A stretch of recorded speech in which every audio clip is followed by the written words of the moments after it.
So I see we have some gladiators in here, huh? Thank you so much. Thanks to Dean Wilson, and thanks to Director Willow Bay, and thank you, my son, for such kind words. And just so we're clear, I'm not dropping any more money in your account. Look, when I received this invitation today, to speak, I was really honored and thrilled, in particular, as Cody mentioned, because I sat in these same seats 4 years ago, for Cody's graduation. And that was, one of those moments I know that parents and both students have. And so I started to feel this enormous pressure. Like, oh my God, what am I going to say? I'm supposed to be motivational and inspiring, and I didn't want to embarrass Cody and my other son, Austin, who's here today. And so I'm starting to think, what am I going to do? And I go out and speak a lot, but this was a big moment. So I wanted to be inspirational and motivational, and so I sent my assistant, Vanika, out to look for some books. I'm like, look, go get me some big books, something that says how to write the best commencement speech, how to give it. Like, I'm in a major meltdown. And so as I was looking at the speeches, I'm like, oh my God, these speeches are by some serious, extraordinary people. They're famous, they're actors and politicians.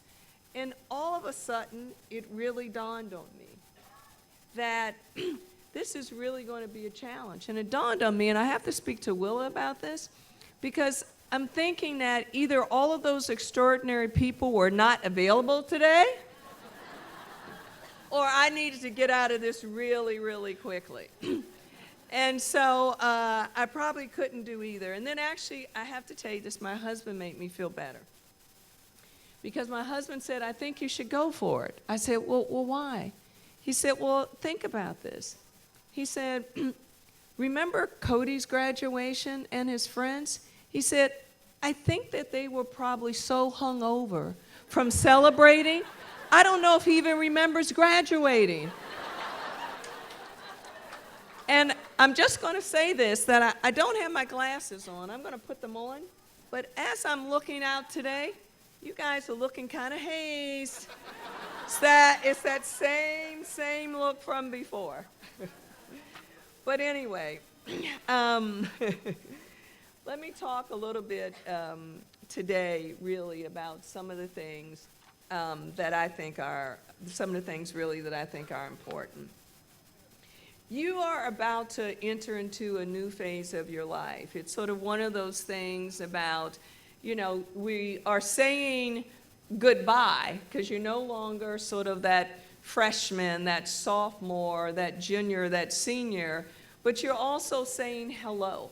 And you're saying hello really to the unknown, but it's also a new, incredible phase. It's both, I think, exciting and frightening at the same time, but I think you should embrace both of those things. You really should. And you're going to be afraid as you go along the way. Everybody always says this, that you need a strategy and a plan to navigate it. And I just want to tell you that I don't think I ever really had a strategy or a plan that came out the way that I intended it to. There's a lot. You're just opening up a new chapter in a book. There's a lot to write. You can't really predict, I think, how it's going to turn out. For example, as Cody mentioned, I would never have thought that as I started my communications career that, folks would say I'm the #1 crisis communications person in the country. I'd be called the fixer, or there'd be a show after me, and people would be calling me the real Olivia Pope. How could you plan that out? Like, what are the odds of that? You can't. So don't feel like you have to have a plan or you have to have it all figured out. I will tell you this, that when I graduated from undergrad, somebody told me that this is really awful too, that I argued well. So I thought that was a compliment. It was really just because I was annoying. And they said, you ought to try law school. So I said, okay, I'll give it a shot. So I went to paralegal school. It was just to get a certificate to see if I would like it. And I'm thinking, okay, this is pretty good. So I spent a summer in a big muckety-muck law firm, as my mom would say. It was called Rogers and Wells. And it was in New York. And I spent the summer there as a summer associate. They was very exclusive. They only picked, 20 people. And at the time, I got a big fat sign-in bonus for deciding to come on. And then, of course, I probably did what you guys should not do. I went out and spent the signing bonus. And so I was really excited to come to the law firm. So about 2 days before I was supposed to go to the law firm, I got a call from my buddy Francis. Now, Francis worked at the Iran-Contra Investigation. And you guys won't remember this, but it was an investigation involving President Reagan. And President Reagan at the time, unbeknownst to the rest of the country, was trading arms for hostages. And so my buddy worked down there, Francis, and so she called me up and she said, why don't you come down your last 2 days and have lunch with me? And I'm thinking, okay, that's really great, that's cool. So I remember the day very well because I was excited about it because I had, at the time, a '69 yellow convertible Volkswagen, and I had the top down, hair blowing, think I'm all cool. And I had on yellow tennis shoes to match the yellow Volkswagen, and jeans and a t-shirt. So I'm driving down to Francis's office because I'm having lunch. So Francis said, well, you know what? You have a degree in public relations and you're getting ready to go off into the world. Tell me what you think about how we're doing on communications.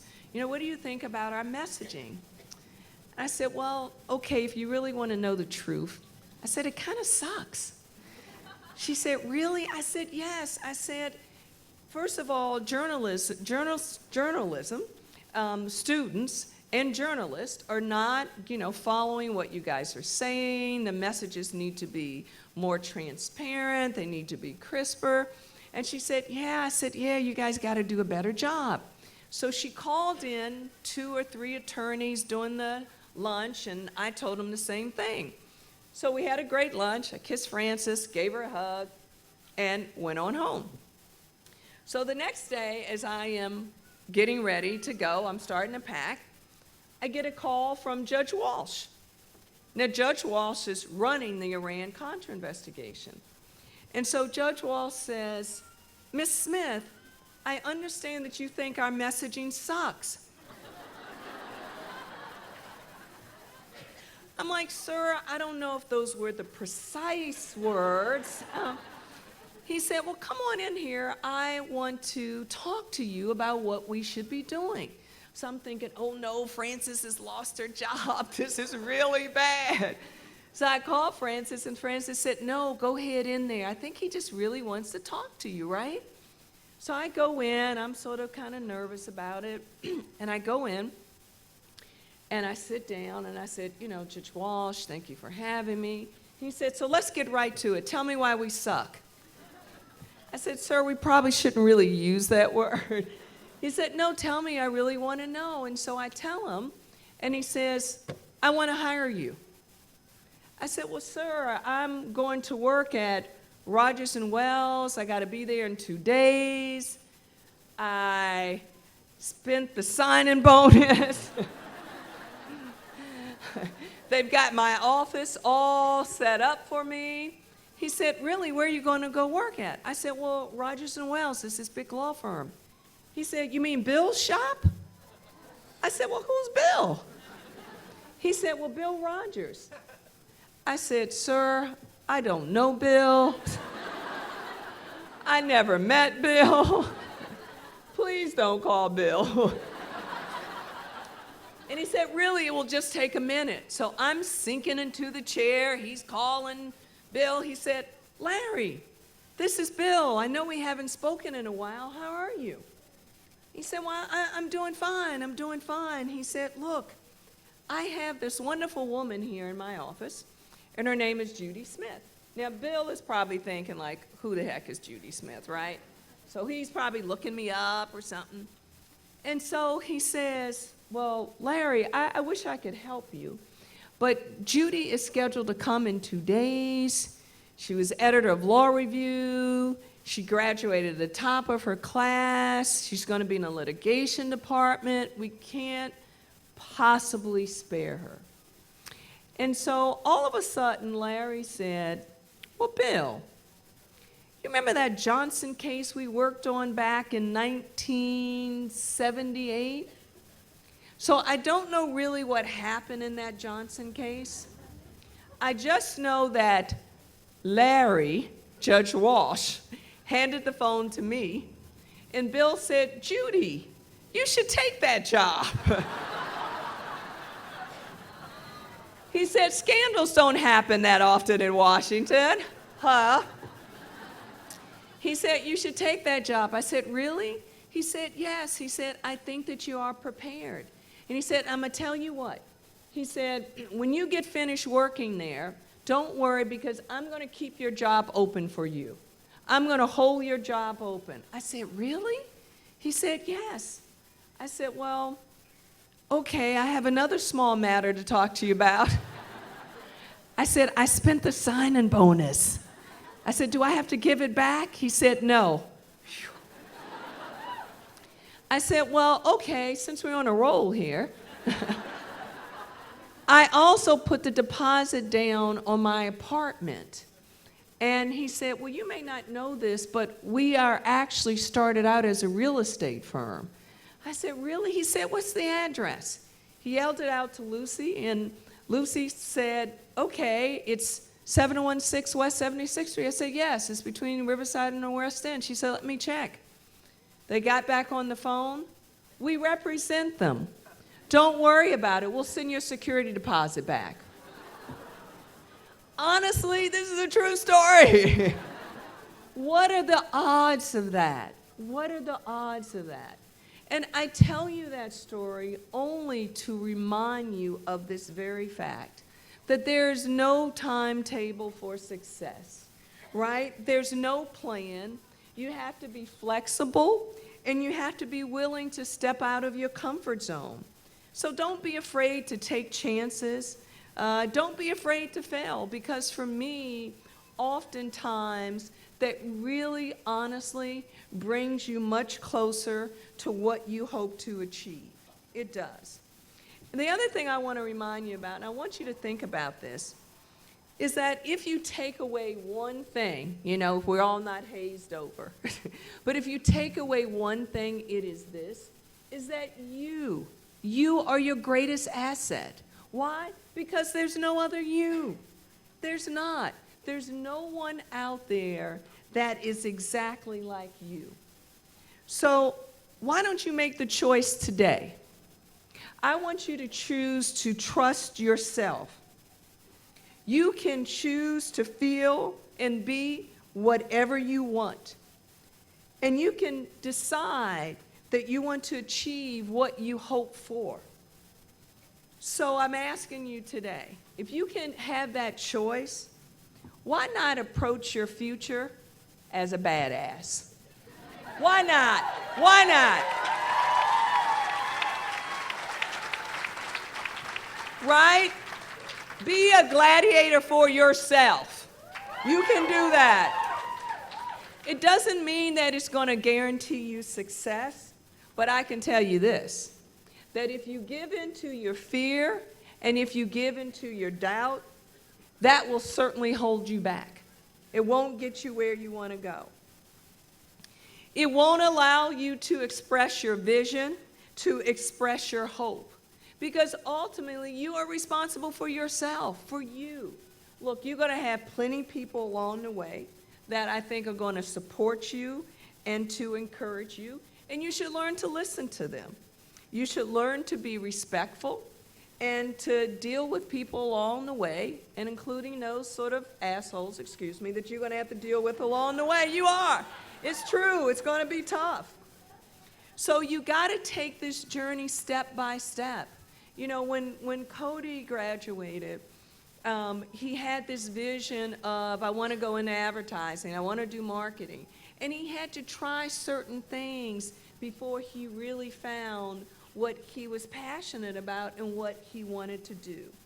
So don't be afraid to take it step by step, because the true fact of the matter is that your life is just the sum total of all of those parts. So don't be afraid to live it. And also I want to encourage you, there's something to me that is in each of us. Somebody once said this, that it is that sort of thing that you hear, it's that sound, and it's that genuine part of each of us that you have to find and that you have to hold on to. Because honestly, if you don't, somebody else is going to be pulling your strings for the rest of your life, and that's the truth. So if you don't hear it, don't do it. Don't do it.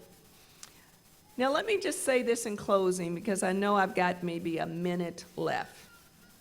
How many people have their cell phones here? I was going to say, don't lie. Don't try not to. I'm putting my glasses on. All right, pull them out. Come on, this is for real. Pull those cell phones out. I want you to take down something. You can take pictures too, but let's take down this. I want you to type in this. And I want you to promise me that you're going to remember it. You ready? All right, here we go. I will always be a badass, because that is who I am. All right, let me hear it. Repeat it.